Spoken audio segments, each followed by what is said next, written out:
Hi everyone, this is Adrian. I'm Carrie. And for this episode, we are going to talk about La Nuit De L'Homme by Yves Saint Laurent. Did I pronounce it right? You did. Okay, and for those who didn't appreciate it, pardon my French. Okay, why is it called La Nuit De L'Homme?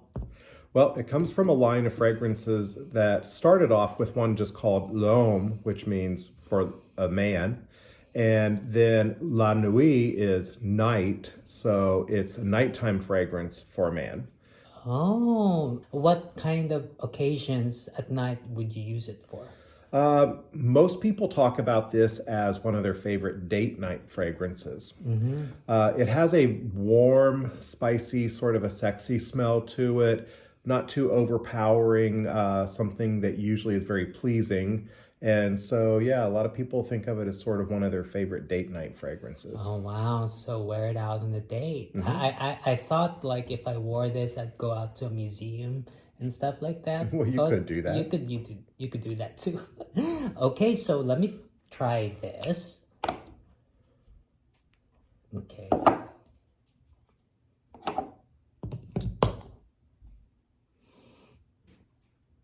It's very fragrant. This one is the Eau de Parfum concentration. The original one was an Eau de Toilette, and it didn't last as long, but it sort of projected maybe more than this one. This one lasts longer, but it stays closer to the body. I see. And that's the difference between parfum and toilette? It sort of has a difference in some of the things that they put in it that are slightly different from the Parfum versus the Toilette version. But a lot of the Eau de Toilettes are designed to project loudly and to push out. Okay, so this is more kind of like an intimate setting. I would think so. Oh, okay, so you don't need to announce yourself on a date. Right.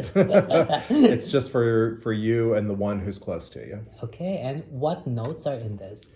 So what I noticed right away is a sweet, spicy sort of a smell that comes out from it, kind of a creamy smell. That's the cardamom coming out from it. It's a type of a nut that has a sweet, spicy, aromatic smell to it. Can you eat it? I suppose you can. It's actually a spice. Oh, okay. It's pretty common. It's pretty popular in a lot of fragrances. Oh. But the way they combine it with different things and stuff, it doesn't always smell the same from one to another.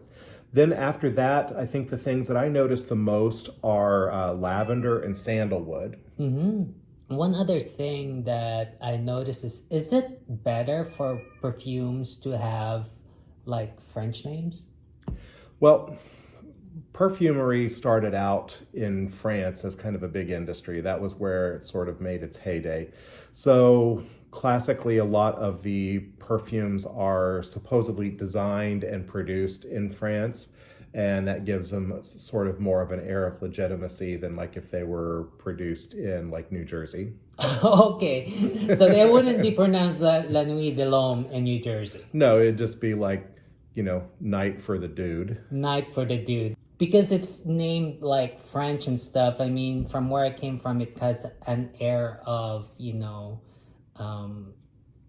classy. Yeah. And this is, but at the same time, I mean, do you think that calling it French would also put off some other like people like who might be into fragrances?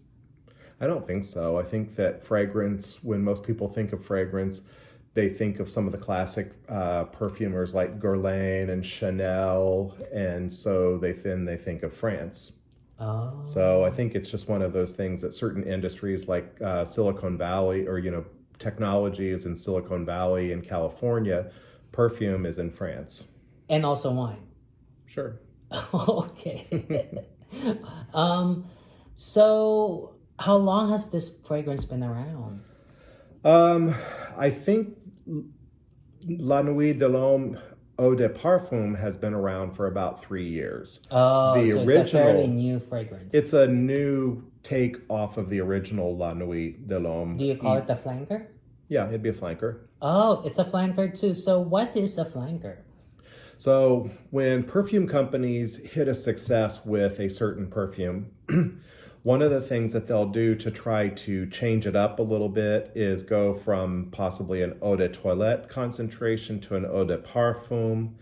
And they'll change a couple little notes in it because with less alcohol in it, or more if they're putting out an eau de toilette instead of a perfume, the projection initially is a little bit different. So they change it up a little bit so that people who like the original one have something that has a little bit of a different twist on it, but the what they call the DNA, sort of the underlying essence of it and the bones of it are still pretty much the same. So most of the notes between this one, the eau de parfum versus the eau de toilette, are very similar to the original one, but there's enough of a difference that, you know, people that like the other one will think, I could use this one in a little bit of a different situation.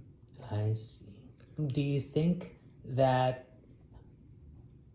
perfume buyers are typically kind of people who just go for one fragrance and have like a line of the same fragrance? I mean, they smell alike, just different, slight differences in notes between them, and that's how people buy perfumes? I think it can vary. Some people will just buy the box that's in front of them and not pay attention to whether it's an eau de parfum or eau de toilette. They just smell it and it's like, oh, I like that, and I'll take that. But there are some people who are very into fragrance that they may like start off and they bought the eau de toilette version, they love it, and then they find out, oh, there's a new eau de parfum or a concentré version, and they're like, well, I've got to have that too because I love the first one so much. This one's got to be good too. There's all kinds. Okay, thank you guys. Bye.